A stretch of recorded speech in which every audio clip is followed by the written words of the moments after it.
We got engaged in 2012 and we got married in 2013. And did you know that you wanted to have kids right away, or what was the thought process there? I'm a titch older than him. Cougar.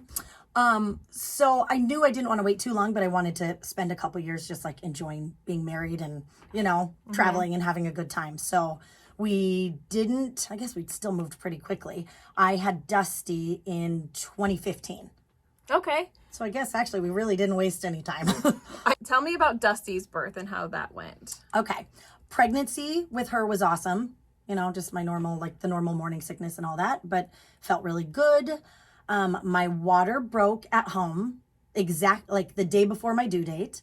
And so we had to head straight to the hospital. A lot of people do that whole like, oh, I'm laboring at home. I really wanted to do that, but you can't do that when your water breaks. So we went straight to the hospital and we just watched Netflix for like the next 18 hours or something. I thought, everything was pretty normal.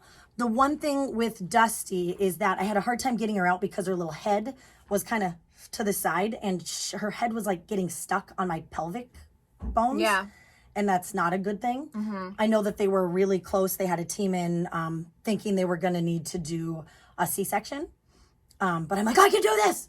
I'm going to push her out. Did they try to use the vacuum on her? I kept asking. I'm like, kid, don't you have something that you can suck her out? And they kept saying that they did not, or that they don't do that anymore. I was like, please, My God. daughter was born with a vacuum. I wanted to vacuum. Nobody would vacuum her out. Oh, they vacuumed my daughter out, and legally they can only try 3 times. So it was the 3rd time that I was like, I'm not going in for an emergency C-section at this point. Yeah, I'm doing this. Oh my gosh, see, I didn't know. And seriously, I had a birth plan, but I don't even remember what the birth plan was once I got in there. I just wanted to have her naturally with drugs, but naturally. And apparently when I push out babies, I throw up the whole time. So that's super fun. Oh, really? I don't know why. If I just get so exhausted or what. So I'd be like, push, throw up, push, throw up. That's interesting. So poor little thing, when she was born, she just, like, her baby pictures that are supposed to be so cute, she just has this huge red, like, bruised indention on her head. So it wasn't super great, but things could have ended very badly there with the pelvic bone and everything. So she was great. She was born. And I don't feel like anybody really told me about that whole afterbirth situation. Right. Like, I knew there was a thing, but I didn't know I had to birth it. Like the placenta? And then did they massage your stomach? Oh, yes. Massage. That's the word. It's not that big. Yeah, that was horrible. And also, I remember being I don't know if I read it or someone was like, just make sure they get all of the placenta out. So I was very much adamant, like, is it all coming out? And she's like, here it is, and shows it to me all intact. I'm like, okay. See, mine was a hot mess. She couldn't get it out, working. And she examined it a lot. She thought she had it. And I didn't think much of it. I'm like, perfect, this is how it works. We got it out. And after that, everything was great. We spent a couple nights in there with Dusty, and everything was great.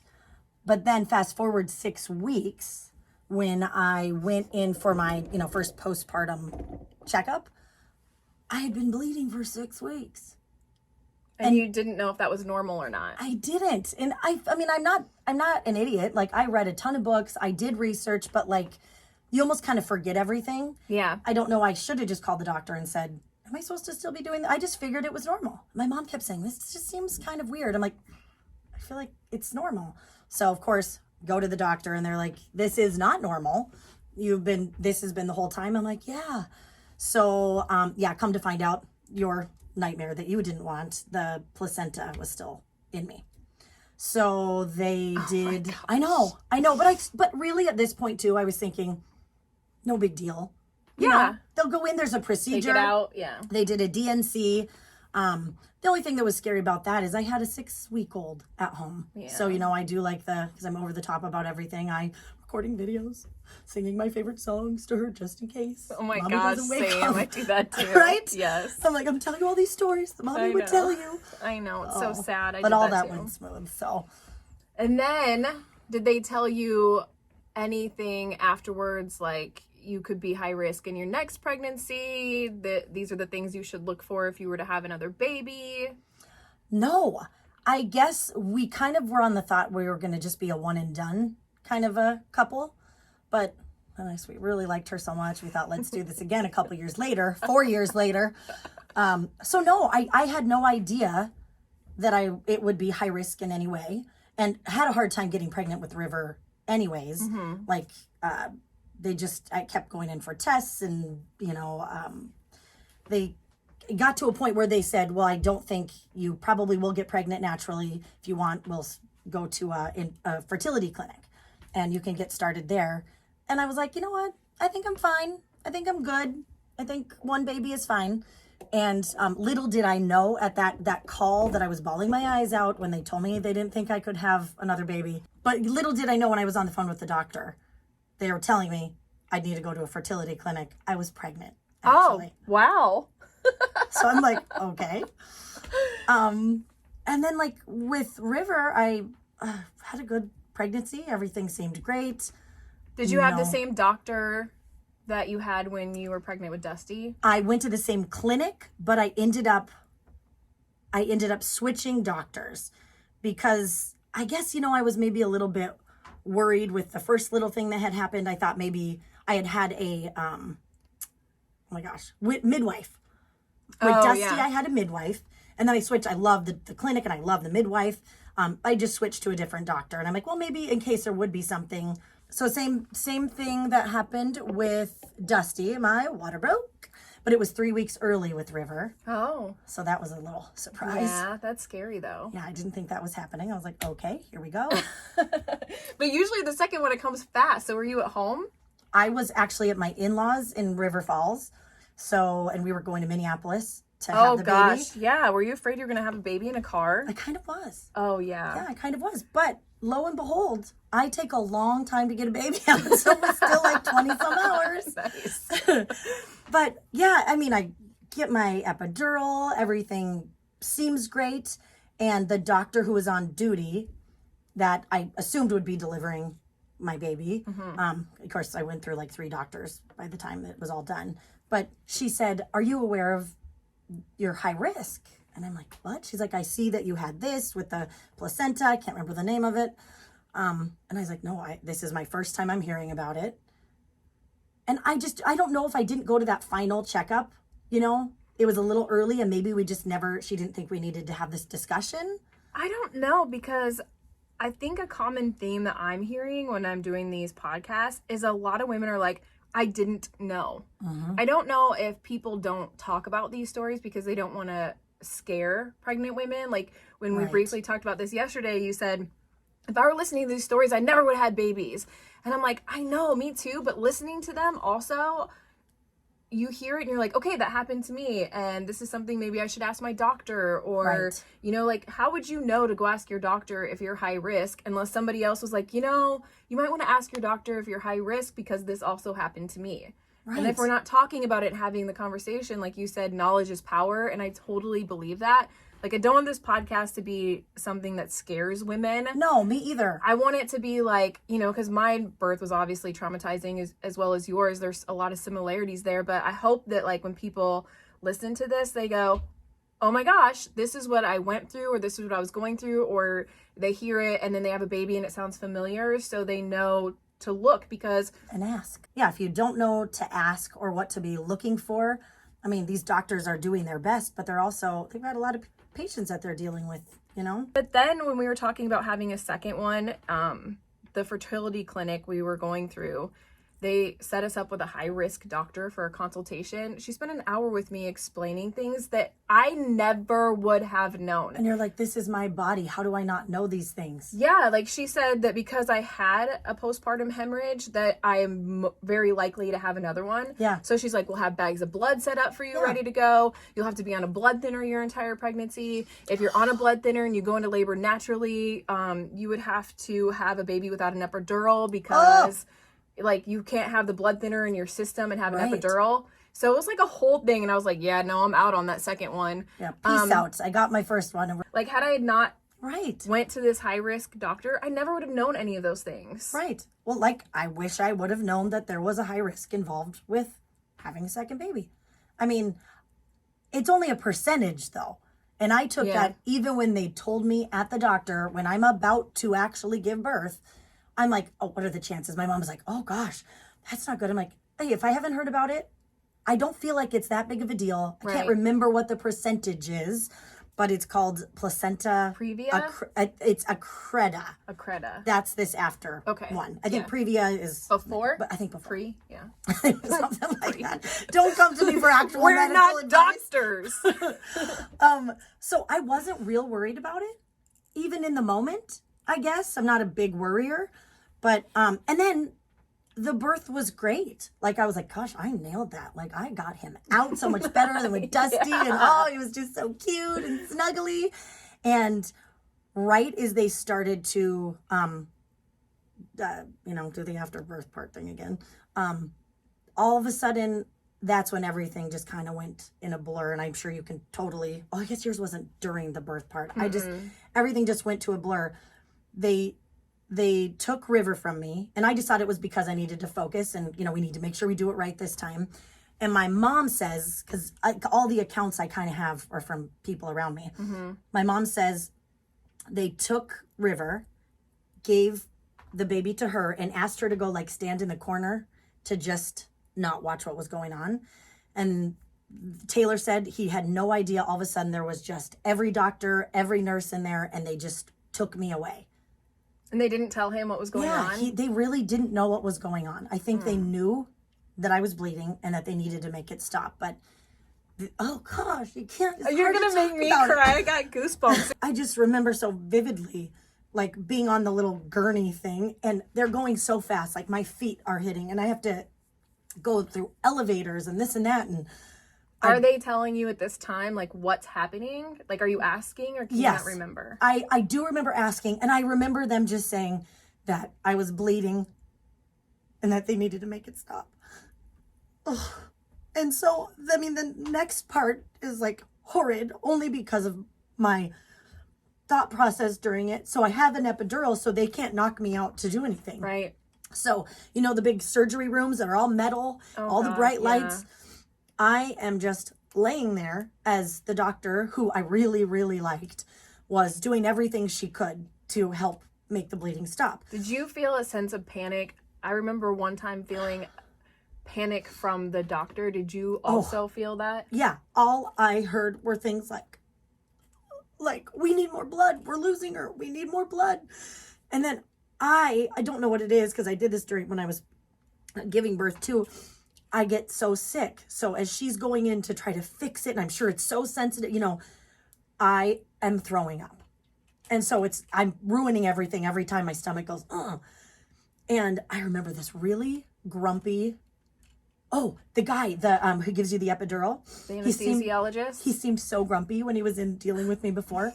But the whole time during this part of the surgery, he stood by me and held my hand and like wiped my face. And I was just like, oh, thank God. And I had another nurse that was so amazing. But I just remember thinking, oh my gosh, how is this happening? I only got to hold my son for like 5 seconds. I'm just thought, this is definitely it. I am not going to see him grow up. I'm not going to anything. And then I'm thinking about Taylor and my daughter, and it just seemed like I was in there for so long. And I thought at the end of that surgery that it was all fixed. You know what I mean? Like, I'm like, okay, well, it seems like they wrapped things up. They say your body holds like 8 to 10 units of blood. I think they said I had 6 to 8 units of blood. Like I was hemorrhaging so much. Yeah. And then at that point, I remember that doctor just pulling me aside, and I'm like, oh, can I go see my baby? And she said, well, I couldn't fix it. And I'm like, okay. So she said, I'm going to try something in between, but your next step is a hysterectomy, and I guess I didn't really care that much. I just, whatever you can do to fix it.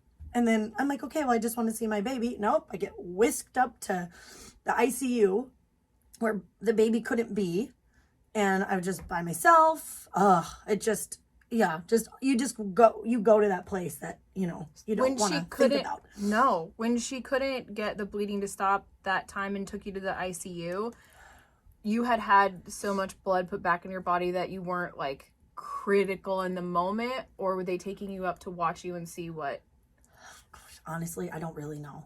I know that there was enough blood back in me And then, I mean, I know this is a birth thing, so I'm just TMI, but they shoved a bunch of towels in me. And I thought that was like code for something medical. No, it's towels in you.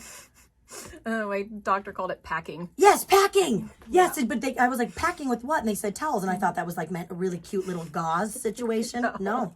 Sick. But so then they had to wait a certain amount of time to see if they could get it stopped. And one time they did bring River up, and I got to hold him for a couple of minutes, and that was awesome. And the nurses up there loved it because they never get to see babies. Yeah.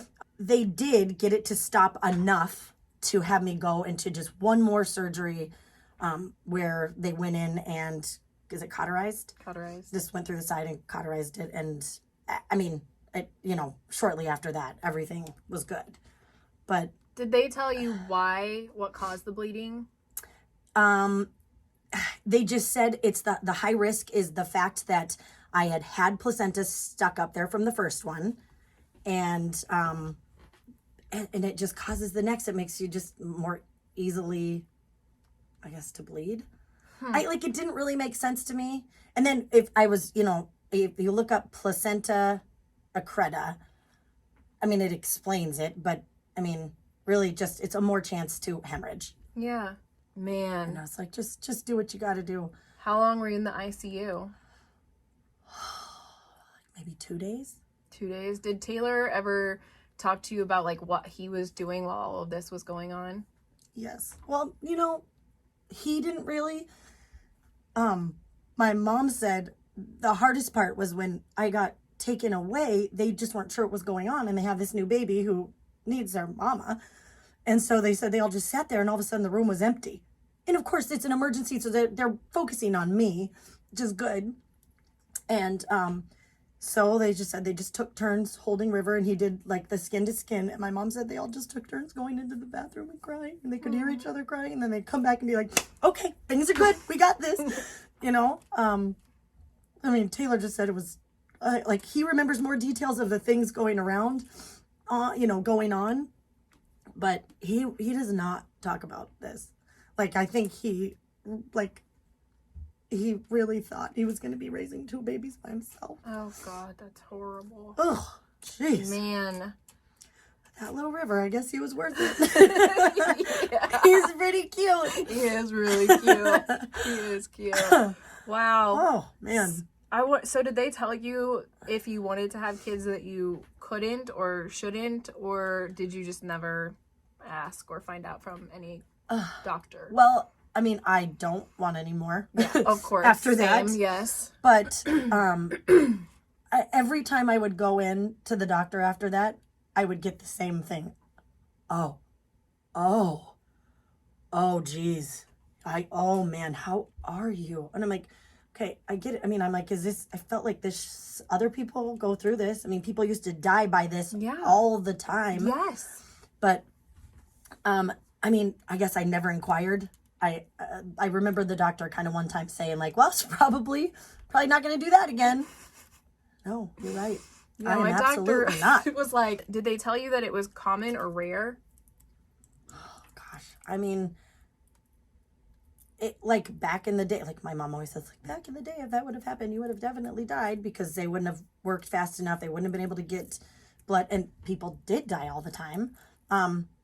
I guess they really didn't say. I don't know a lot of people that this has happened to, in this specific way, or like hemorrhaging so much. I think that was the scary part for everybody, was that it wasn't just like we can kind of get this under control. It was holy cow, I don't know if we were going to be able to get this to stop. Did you know your blood type before then? I didn't. I do now. I'm O positive. Me too. Yay! O positive for everyone. Yay. But you're right. I didn't even know that about myself. Really? Yeah. We need to really we're the only ones who are going to like advocate for us. Of course, the doctors have a lot of people to deal with, and they're amazing. Oh, but yeah. We have to ask the questions. Mm-hmm. I wish I would have asked more. We just have to maybe, you just have to be prepared. And no, most of the time, these things are not going to happen. No. And you are going to have a super smooth and awesome, easy birth. My sister popped out 2 kids like it was nothing. All my girlfriends are like, what do you mean? Boom. And I'm like, well, not so much. But hearing stories like this makes me and honestly, other stories that have been not as traumatizing as yours, but it makes me would want to ask more questions. Yeah. And if I had a postpartum bleed, I did not know that I would bleed again, just like you didn't know that you would bleed again. Right. And like looking back, if you would have known that it would have been that serious, would you have done different things going into the birth before having the baby? You know, like you said, you sang songs for Dusty. You did the things. Like, did you do those things for River, or were you just going in like, cool, I've done this once and we're good? I did. I thought that was kind of tough with Dusty. It was hard to physically get her out. You know, I was like, oh man, close call. I almost had to get a C-section. Well, that was nothing. Mm-hmm. You know, and then I wonder, well, maybe should I have had a C-section? Would that, God, I'm glad I wasn't worried the whole time I was pregnant. Yeah. There's that. That's not fun. But I guess I wish I would have known it was more of a risk. But then what different thing could I have done? Yeah. That's out of my control. I was at a place where obviously they knew what they were doing. Yeah. I mean, you're right, though. I mean, I probably would have just, because I wrote Dusty letters. I did none of that stuff for River. I'm like, this is gonna be a breeze. Yeah. Nothing. Well, I'm glad you're happy, or I'm glad you're healthy and the doctor saved your life. Yeah, me too. Holy cow. I did not know it was like that kind of story. Yeah. Yeah. It wasn't fun, but it is something I never realized how critical having blood available is. Yeah. So it has really made me just, you have to wait a year after you have gotten blood transfusions. I thought I couldn't donate blood ever. No, again. you can after a year. Oh, I can? Yep. Oh. So I didn't know that. See, look at us. We're I learning. would totally donate blood. And especially our type of blood, O positive is very much needed. It's always in demand. Listen, if you need a kidney, I probably could give you one. Share Bear, I'll give you one too. Same. Thanks. Also, it's a little weird that I have somebody else's blood inside me. Do you ever think that's weird? All the time. But isn't it like it flows through you and then it just becomes yours? Yeah. Like it's just mine now. It's so weird. Thanks for sharing. I know that's hard to talk about. Sorry you get emotional. I get emotional. I get emotional when people share their stories like that too, because babies. It's just so, I think like there's nothing else in my life that I could ever do that would top like making a human. And I mean, we're badass. And yeah, like we go through it and the dudes don't have to, but like we made humans. Yeah. They didn't. They just had this little teeny part that they had to do with it. They didn't have to do anything. Like, I made a freaking person. You made two of them. Anytime I have friends who are pregnant and about to have them, I'm just like, you are going to feel like you are Superwoman. Mm-hmm. Like that your body can do that and it can recover and then you can feed them. You're like, yeah, were you able to nurse after that? So it was tricky with River because I couldn't for days, obviously, and then my body was so weak. It's really you're not triggering. No milk came in for me, none. So with Dusty, I worked super hard, kept going to the lactation nurse because we had a hard time with it, but nursed her for a long time. So I really wanted to do it with River, but yeah, it didn't come in as planned. So I had such a low supply. I still did it for about 8 months, but I still had to always supplement with bottles. With formula and stuff? Mm-hmm. So you could do both? That's awesome. And the formulas are great now. It's fine. So if you have another surgery or anything like that, is that just a birth thing or is it just like a blood thing? Because fun fact I found out after having a baby, O positive blood is more apt to bleed because your clotting factor is slower. And that's a trait of O positive blood. It's a fun fact that's nice to learn. Mm-hmm. Yeah. I don't know. I just assume it was a birth thing, but I don't know. I just hope to not have any more surgeries. Ugh. Yeah, true. Gross. Yeah, I want to get my implants out, so I'm like, I got one more surgery to knock out. I kind of want a mommy tuck and lift situation someday, so I'm not going to rule that out, but I will look into the fact of the blood. Yeah. Would you like to know one other strange little fun fact? Yes. I got pregnant with River when they said I couldn't. They said I hadn't had a period ever since that day when I got the DNC to remove that placenta. So I didn't have a period in the rest of 2015, 2016, 2017. Oh my God, you have all your 2018, 2019. You had 4 years of periods at once. Just at once. Never had it again. So that's why I was like, well. You still don't get it? No, not really. Wow. So, I mean, I thought I was all dried up. Interesting. Interesting. Still had a baby. Did they say anything? Like doctors give you any reason? They thought it was weird. I went in for an ultrasound. Must have been right before I got pregnant with River. And the doctor said, did you just have your period? And I said, no, I haven't had my period in like 3 years or whatever. And he's like, it just seems like you did. Seems like your body looks like it just had it. And I'm like, well, I'm here to tell you I didn't. So he was like, man, my mind is blown. So maybe I'm just a total wackadoo. My body, it just doesn't really that's work. Cool like though, to be fair. Like you don't ever feel like get the PMS symptoms or anything like that? I did not at all the whole time before River, and then not for a long time. But these last few months, I almost feel crampy and starving. So I'm like, okay, is it coming back? I'd be fine at this point if it's ready to just wrap up. Same. Wrap this bad boy up. I'm not having any more babies. I don't need it. Well, thank you for sharing. Thanks for having me. Thank you.